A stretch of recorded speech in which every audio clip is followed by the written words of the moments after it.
નમસ્કાર મારા વહાલા ગુજરાતી મિત્રો. જાગો જોગી જાગો ચેનલમાં આપનું સ્વાગત છે. તો આજે આપણે વાત કરીશું કે સમર્પણ એ જ મુક્તિનું દ્વાર છે. તો આપણે જોઈએ કે આપણે પૂરી જિંદગી આપણું જીવન આપણે સંઘર્ષમાં જ કાઢીએ છીએ. વિષય વાસનાનું સંઘર્ષ, મા બાપ હોય એ બાળકો પર સંઘર્ષ કરતા હોય છે, પતિ પત્ની પર સંઘર્ષ કરતો હોય છે, પત્ની પતિ પર સંઘર્ષ કરતો હોય છે. મતલબ સંસારમાં આપણે જે જીવન જીવી રહ્યા છીએ, આપણે કોઈ દિવસ સમર્પણમાં જીવ્યા જ નથી. સંઘર્ષથી જ આપણે જીવન જીવીએ છીએ અને આપણે ક્યાંય નમતા પણ નથી. ઘણા કહે છે કે આપણે વડીલોના ચરણ સ્પર્શ કરીએ છીએ, પણ એ તો શરીર ચરણ સ્પર્શ કરે છે. તમે તો અંદર ઊભા ને ઊભા જ છો, તમે તો ક્યાંય શરીર કોઈના ચરણ સ્પર્શ કરતા જ નથી. તો આજનો માણસ આપણે જોઈએ કે આટલું બધું થઈ રહ્યું છતાં માણસ દુઃખી કેમ? માણસનામાં સંતોષ કેમ નથી? માણસ દુઃખી કેમ છે? માણસ ભયભીત કેમ છે? એકબીજાના સંબંધો વચ્ચે તિરાડો કેમ પડી રહી છે? ભાઈ ભાઈમાં પ્રેમ કેમ નથી? ભાઈ ભાઈમાં સમર્પણ કેમ નથી? કુટુંબમાં સમર્પણ કેમ નથી? સમાજમાં સમર્પણ કેમ નથી? તો આનું મેઇન એક જ કારણ છે કે આજે આપણે બધા જ સંઘર્ષમાં જ જીવન જીવી રહ્યા છીએ. અને એ પણ સંઘર્ષ કેવું? બોગસ, ખોટું સંઘર્ષ. આપણને ખબર છે કે મૃત્યુ પછી સંપત્તિ છૂટી જાય છે. આટલું તો આપણે જાણીએ છીએ, બીજું કંઈ ન જાણીએ તો વાંધો નહીં. આટલું તો નાના છોકરાને અત્યારે ખબર પડે કે મૃત્યુ સમયે સંસારની સંપત્તિ છૂટી જાય છે. તો સતત આપણે વિચાર કરો કે એ સંપત્તિ માટે આપણે કેટલું સંઘર્ષ કરીએ છીએ. તમારો પોતાનો જ ભાઈ હોય, તમારા ખેતરમાં કે બીજા ક્યાંક થોડું ઘણી કામ કંઈક કરી નાખ્યું હોય તો સીધા જ આપણે એને ગાડી કરીએ, કદો લાકડી લઈને જઈએ, કદો ધારિયા લઈને જઈએ, કદો કોર્ટ કચેરી કરીએ કંઈક. પણ ખબર છે કે આ ખેતરનો શેઢો 5 ફૂટ આમ કે 5 ફૂટ આમ, એ સંપત્તિ આપણી તો છે જ નહીં. આપણા દાદાએ આપણને આપી હતી, એમના બાપાએ એમને આપી, એમના બાપાએ એમને આપી, આપણી તો કંઈ છે જ નહીં. છતાં પણ આપણે જાણવા છતાં પણ આપણે સંઘર્ષમાં ઉતરીએ છીએ અને બે ભાઈ વચ્ચે વિરોધ પડે છે, બે કુટુંબ વચ્ચે વિરોધ પડે છે. તો વિરોધ પડવાનું મેઇન કારણ શું? સંઘર્ષ. તો જગતમાં દુઃખનું મેઇન કારણ સંઘર્ષ જ છે. પત્ની જ્યારે લગ્ન કરે ત્યારે કોલ આપતા હોય છે, તારા માટે આભલાના તારા તોડી લાવો, તું મારા રૂપિયાની રાણી છે. અને પછી છૂટાછેડા કેમ થાય છે? તો આનું નામ સંઘર્ષ. તો જીવન સંઘર્ષ એટલે જ આ જગત આપણને દુઃખી લાગે છે. તો મનુષ્યના દુઃખનું એક જ કારણ છે કે આજે મનુષ્ય સંઘર્ષમાં જીવન વિતાવી રહ્યો છે. અને જે વસ્તુ પોતાની નથી અને એને ખબર છે કે આ વસ્તુ મારી થવાની નથી, અને તેને એ વસ્તુને કંઈ જ લેવા દેવા નથી, એવી બિન અધિકારી વસ્તુઓ ઉપર ખોટો સંઘર્ષ કરી રહ્યો છે. અને પોતાની મહાઉર્જાને, પોતાના મહાકિંમતી ખજાનાને સંઘર્ષમાં વેડફી રહ્યો છે.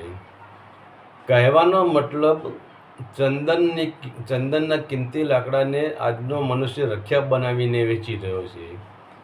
કેમ કે આજે આપણે જોઈએ છીએ કે પતિ પત્નીને દબાવી રહી છે, પત્ની પતિને દબાવી રહ્યો છે, મા બાપ બાળકોને દબાવી રહ્યા છે,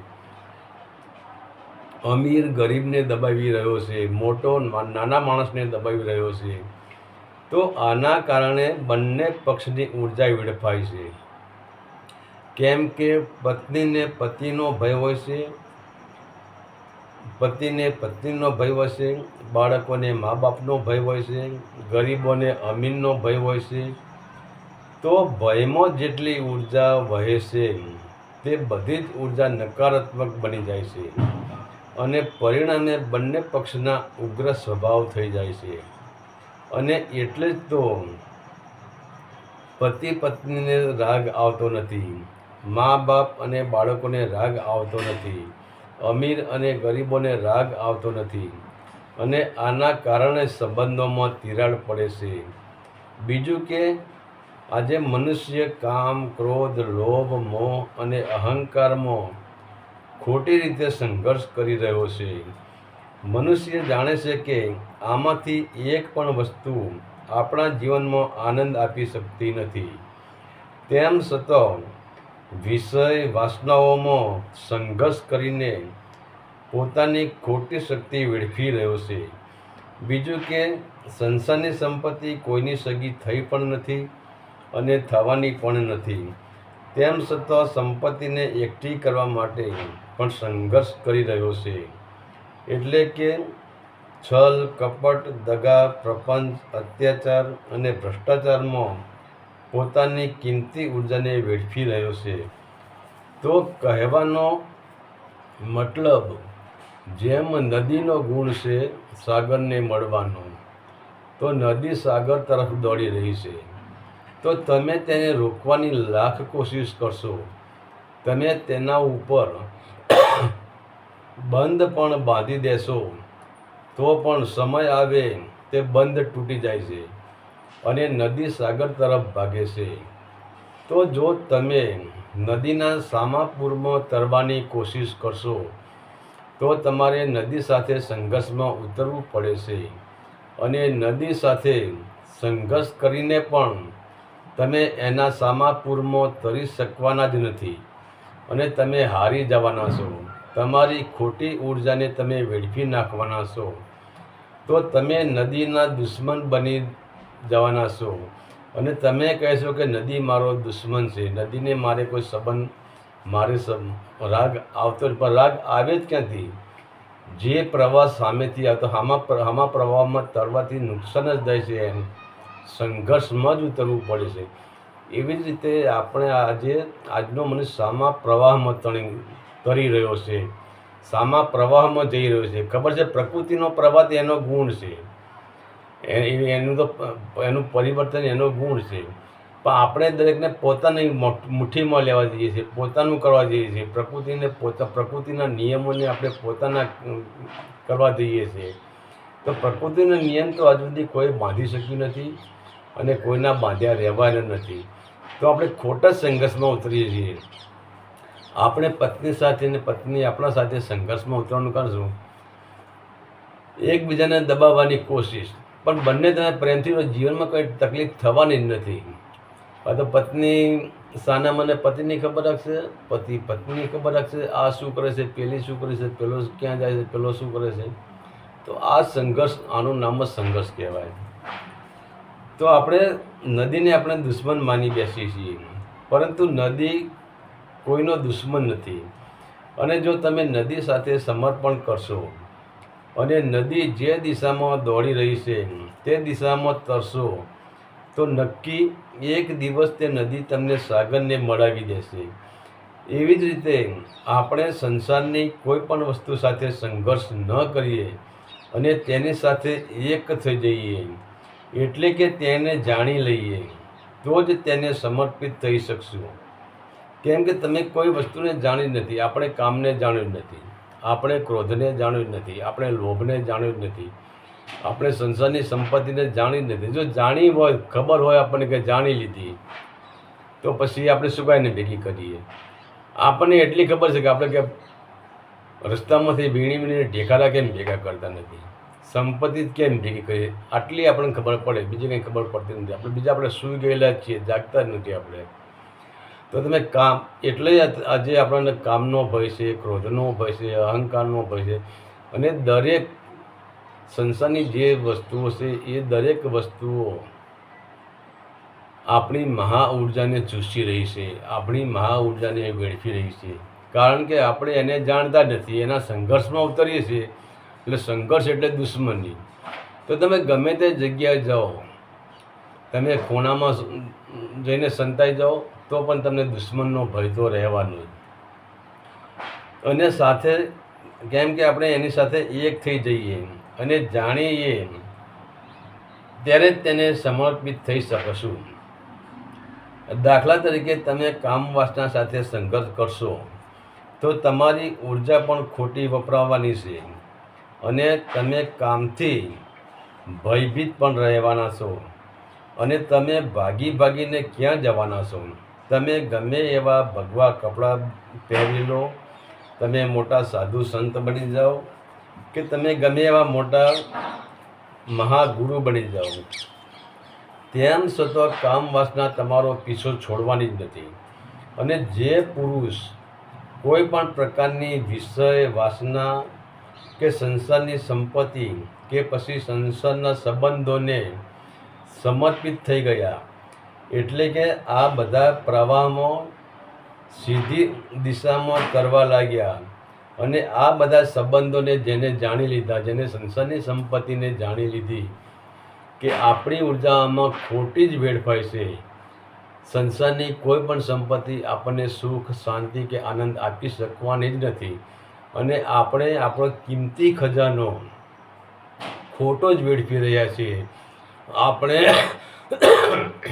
આ ચંદન રૂપી શરીરનું જે આપણને ઝાડ મળ્યું છે, એ ચંદન રૂપી ઝાડના લાકડાને બાળીને આપણે એની રખ્યા જ વેચી રહ્યા છીએ, અને રખ્યામાંથી આપણને કોઈ કિંમત મળવાની નથી.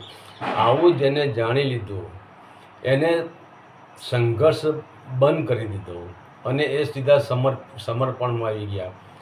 તો આવા લોકો ઉર્જાને ખોટી વેડફી નથી, અને એ જ ઉર્જા નદી જેમ સાગરને મળીને સાગરરૂપ થઈ જાય છે.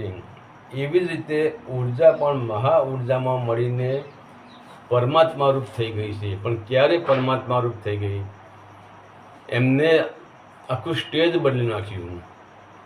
જે લોકો સંઘર્ષમાં હતા, સંઘર્ષમાં તમારી આપણી ઉર્જા વેડફાઈ જ જવાની છે. એ ઉર્જા કોઈ કામની નથી. મેં આગળ એક વિડીયોમાં વાત કરી કે જેમ આપણે રેલગાડીનું મેં દ્રષ્ટાંત આપ્યું હતું કે રેલગાડીમાં પાછળ કેટલા ડબ્બા જોઈન્ટ કરેલા હોય છે, પણ એ રેલગાડી ચાલે ક્યાંથી? કોલસાની સ્ટીમથી યા ધૂણીથી. તો હવે એ કોલસો આપણે જંગલમાં સળગાવી દઈએ તો એ સ્ટીમ કોઈ કામની નથી, એ ધૂણી કોઈ કામની નથી. પણ એ જ કોલસાને આપણે ગાડીના એન્જિનના બોઇલરમાં નાખીએ તો એ સ્ટીમ 25, 30, 50 ડબ્બાને ખેંચીને એક જગ્યાએથી બીજી જગ્યાએ ખેંચી જાય છે. તો એ થઈ ગયું સમર્પણ. કોલસાએ સમર્પણ કરી દીધું, સ્ટીમે સમર્પણ કરી દીધું, એની ઉર્જા એકત્ર થઈ ગઈ. પણ આપણે ઉર્જા એકત્રિત કરતા નથી. આપણે આપણી ઉર્જા દરરોજને માટે સેકન્ડે વેડફી નાખતા હોઈએ, અને પછી આપણે મોટી મોટી વાતો કરીએ જ્ઞાનની, આધ્યાત્મિકની, પરમાત્માની, આત્મા એ જ પરમાત્મા છે. પણ એ હવાની લહેર છે, એવી લહેર જેવી વાતો થઈ જાય છે. એનું કંઈ આપણે એને જાણી શકતા નથી, આપણે એનો અનુભવ પણ કરી શકતા નથી. હા, અનુભવ ક્યારે થાય છે? કે જ્યારે આપણે સંઘર્ષ છોડી દઈએ અને એ ઉર્જાને સમર્પિત થઈ ગઈએ, ત્યારે જેમ એક રેલવે ગાડીમાં કોલસાની જે સ્ટીમ છે એ રેલવે ગાડીને ખેંચી જાય છે, એવી રીતે આપણી આ ઉર્જા છેક મૂલાધાર ચક્રથી ઉઠીને આપણને છેક સહસ્ત્રાર સુધી ખેંચી લાવે છે. એટલી આ ઉર્જામાં તાકાત છે. પરંતુ આ તાકાત સક્સેસ ક્યારે થાય છે? કે જ્યારે તમે સમર્પણમાં કોઈ પણ વસ્તુને જાણો, કોઈને અંદર જાણવાથી જ ભય મટી જશે. તમે જો એને નહીં જાણો તો તમે સદંતર એનાથી ભયભીત રહેવાના. કામવાસના, આજે તમે જુઓ કામવાસના પર મેં આગળ પણ વિડીયો બનાવ્યો તો કામવાસના પર લોકો જાગૃત નથી. તો કામવાસનાથી કેટલું આજે તમે જુઓ કામવાસનાનો વિસ્તાર વધતો જાય છે, ચોરીનો વિસ્તાર વધતો જાય છે, છલ, કપટ, દગા, પ્રપંચ, અત્યાચાર, ભ્રષ્ટાચારનો વિસ્તાર વધતો જાય છે. તમે એક તો બતાવો કે આનો વિસ્તાર કેમ વધી જાય છે? આનું કારણ જ કે આપણી ઉર્જા આપણે સંઘર્ષમાં જ વાપરી દઈએ છીએ. પણ જો આપણી ઉર્જા આપણે સમર્પણમાં વાપરી દેતા હોય તો ત્યાં કામે ના આવે, ત્યાં ક્રોધે ના આવે, ત્યાં લોભે ના આવે, ત્યાં અહંકારે ના આવે, ત્યાં અત્યાચારે ના આવે, ત્યાં ભ્રષ્ટાચારે ના આવે, કંઈ જ ના આવે. સમર્પણમાં શું ઉત્પન્ન થાય? જેમ સ્ટીમ વર્ષામાંથી ધૂણી ઉત્પન્ન થાય એમ સમર્પણની જે ધૂણી છે, સમર્પણનો જે ધુમાડો છે, એનું નામ જ પ્રેમ. અને સમર્પણમાં જે પ્રેમ ઉત્પન્ન થાય છે. હરિ ઓમ તત્સત. આદેશના પ્રણામ.